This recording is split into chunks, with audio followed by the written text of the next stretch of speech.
হয়, মই বৰ্তমান উপস্থিত আছোঁ গোসাইগাঁও মহকুমাৰ হাচৰাবাৰী গাঁৱত। আজি আমি এগৰাকী কৃষকক দেখুৱাম, যিগৰাকী কৃষক আদৰ্শৱান কৃষক বুলি ক'ব লাগিব, আৰু সেয়া হৈছে হজৰত আলী খন্দকাৰ। তেওঁ জৈৱিক পদ্ধতিৰে পানীলাওৰ খেতি কৰিছে। প্ৰায় 2 বিঘামান পানীলাওৰ খেতি কৰিছে, আৰু সেই লাওখিনি সম্পূৰ্ণ উন্নত জাতৰ লাও খেতি কৰিছে। আৰু শেহতীয়াকৈ যি সময়ত পাচলিৰ বজাৰ অধিক বৃদ্ধি পাইছে বা পাচলিৰ মূল্যই আকাশলংঘী মূল্য, আৰু তেনেকুৱা সময়ত আনপিনে কিন্তু কৃষকসকলে উপযুক্ত মূল্য লাভ কৰিবলৈ সক্ষম হোৱা নাই।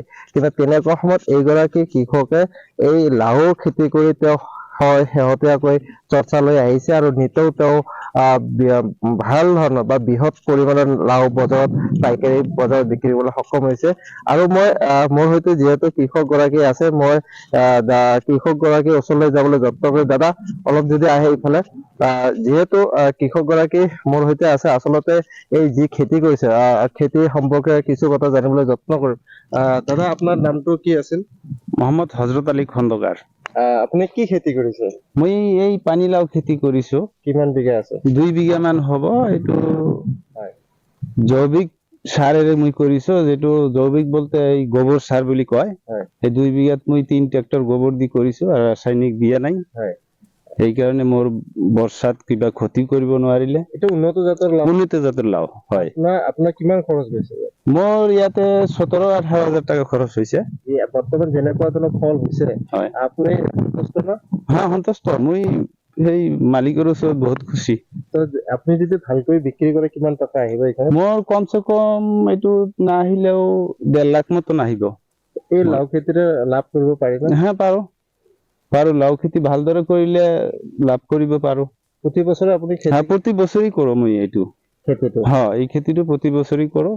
যোৱা বছৰতো আছিল, কিন্তু এই বছৰ অলপ বেছি আছে, যোৱা বছৰ অল্প কম আছিল। আপনি কিবা প্ৰশিক্ষণ লৈছিল নেকি? প্ৰশিক্ষণ বলতে এইটো মই আগৰ পৰা কৰি আহিছো, এই প্ৰেক্টিচ কৰিতে হৈ গল। নিজে নিজেই মই কৰিছো। এটা বজাৰত কেনেকুৱা দৰত?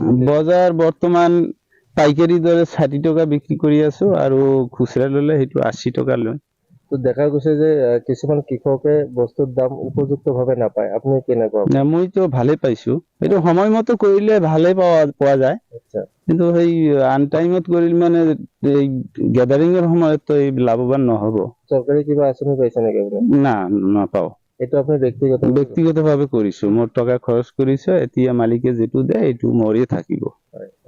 ধন্যবাদ জনাইছো। এই মুহূৰ্তত এইগৰাকী হল হজৰত আলী খন্দকাৰ। তেওঁ নিজাববীয়াকৈ নিজৰ গাঁঠিত ধন ব্যয় কৰি আৰু কঠোৰ পৰিশ্ৰমৰ মাজতে তেওঁ এই লাও খেতি কৰিছে, আৰু শেহতীয়াকৈ এই লাও উৎপাদিত লাওসমূহৰ গোসাইগাঁও বজাৰৰ উপৰিও নামনি অসমৰ বিভিন্ন বজাৰত পাইকাৰী হাৰত বিক্ৰী কৰিছে।